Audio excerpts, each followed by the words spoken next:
안녕하세요. 건강박사 건강마밥상입니다. 우리 식탁에서 자주 볼 수 있는 양배추. 오늘은 우리가 알고 있는 양배추의 의외의 부작용과 효능에 대해 알아보려고 합니다. 양배추는 우리 건강에 큰 도움을 주는 식품으로 알고 있는데요. 사실 양배추에는 우리가 생각하지 못했던 놀라운 부작용이 있습니다. 바로 헬리코박터 파일로리 감염인데요. 양배추는 많은 건강상의 이점을 가지고 있지만 일부 연구에 따르면 양배추 섭취가 헬리코박터 파일로리 감염과 관련이 있을 수 있다고 합니다. 헬리코박터 파일로리는 위염이나 위궤양과 같은 위장질환의 원인균입니다. 양배추에 들어있는 일부 성분이 이 박테리아의 활동을 촉진할 수 있다는 가설이 제시되고 있습니다. 따라서 만약 위염이나 위궤양이 있다면 양배추 섭취에 조금 더 주의를 기울여야 합니다. 그리고 위암 발생률과 연관성이 있습니다. 한 연구에 따르면 양배추 섭취가 위암 발생률과 어느 정도 연관이 있을 수 있다고 합니다. 이는 한국의 특정 식습관, 예를 들어 매운 음식과 짠 음식을 많이 섭취하는 경향과도 관련이 있을 것으로 추정됩니다. 물론 양배추가 직접적인 위암의 원인이라고 단정 지을 수는 없지만 위암의 위험이 있는 분들은 양배추 섭취에 주의를 기울이는 것이 좋습니다. 양배추의 부작용에 대해 알아보니 어떤 식품도 장단점이 있다는 것을 다시 한번 느끼게 됩니다.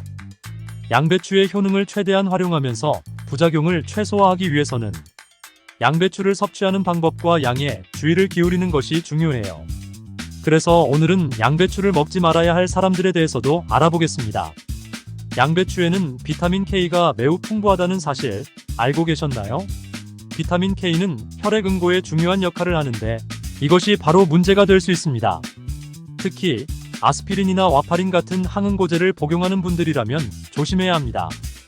이런 약물들은 혈액 응고를 억제하는 역할을 하는데 양배추 속의 비타민 K가 이 약물들의 효과를 감소시킬 수 있습니다.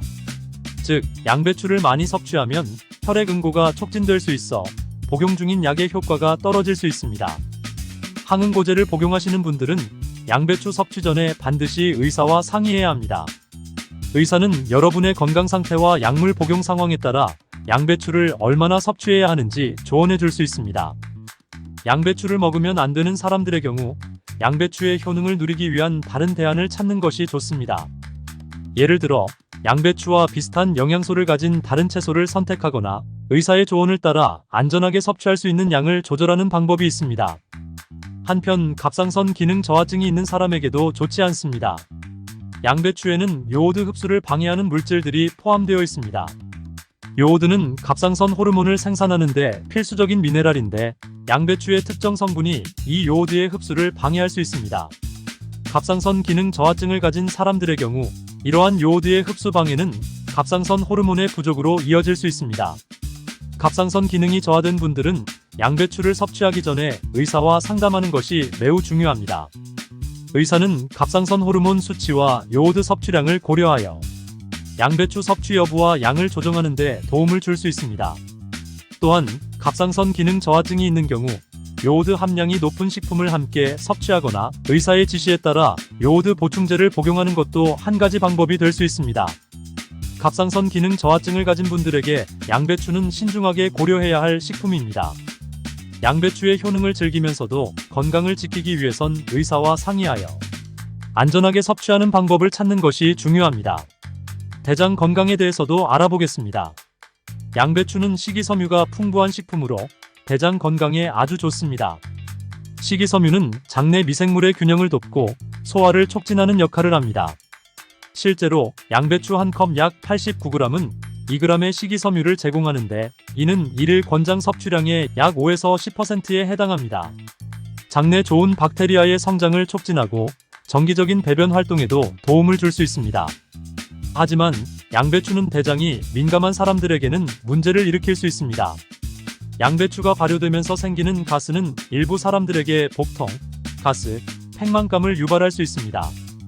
특히 과민성 대장 증후군이나 다른 소화기 질환을 가진 사람들은 양배추 섭취 후 이러한 증상을 경험할 수 있습니다.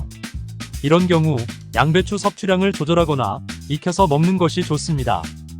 양배추는 대장 건강에 많은 이점을 제공하지만 개인의 건강 상태에 따라 그 효과가 달라질 수 있습니다. 양배추를 건강하게 즐기기 위해서는 자신의 몸이 어떻게 반응하는지 주의 깊게 관찰하고 필요한 경우 섭취량을 조절하는 것이 중요합니다. 이것이 바로 양배추 효능과 부작용을 동시에 알아야 하는 이유입니다. 그렇다면 효능을 알아보겠습니다. 카로티노이드와 인돌3 카베놀의 효과인데요. 양배추에는 카로티노이드와 인돌3 카베놀이 풍부합니다. 이 두 성분은 노화 방지에 도움을 주며 특히 인돌3 카베놀은 유방암과 자궁경 부암과 같은 다양한 암의 예방에 효과적이라고 알려져 있습니다. 이런 성분들 덕분에 양배추는 우리 몸을 건강하게 유지하는데 큰 도움을 줍니다. 심혈관 건강에도 기여를 하는데요. 양배추의 이러한 영양소들은 심장 건강에도 매우 중요합니다. 한 연구에 따르면 이 성분들은 심혈관 질환의 위험을 감소시키는 데 기여할 수 있습니다. 예를 들어 카로티노이드는 혈관의 건강을 유지하는 데 도움을 주며 심장 질환 예방에 중요한 역할을 합니다. 양배추의 이런 영양소와 효능을 알고 나면 우리 식단에 양배추를 포함시키고 싶어지지 않나요? 그래서 양배추를 먹는 방법까지 알려드리겠습니다. 양배추를 섭취하기 전에는 농약과 먼지를 제거하기 위해 적절한 세척이 필요합니다. 겉잎은 대부분 농약이 묻어있지 않으나 제거한 후 깨끗이 담가서 세척하는 것이 좋습니다. 농약은 양배추의 겉잎보다는 외부에 주로 묻어있기 때문에 내부까지 침투하기는 어렵습니다. 따라서 외부 잎을 제거하고 씻으면 대부분의 농약을 제거할 수 있습니다. 양배추를 섭취하는 가장 건강한 방법 중 하나는 생으로 먹는 것입니다. 생 양배추는 모든 영양소를 그대로 보존하며 특히 비타민C와 같은 물에 녹는 비타민은 가열시 손실될 수 있어요. 오늘의 정보는 여기까지입니다. 여러분들의 좋아요와 구독은 사랑입니다. 감사합니다.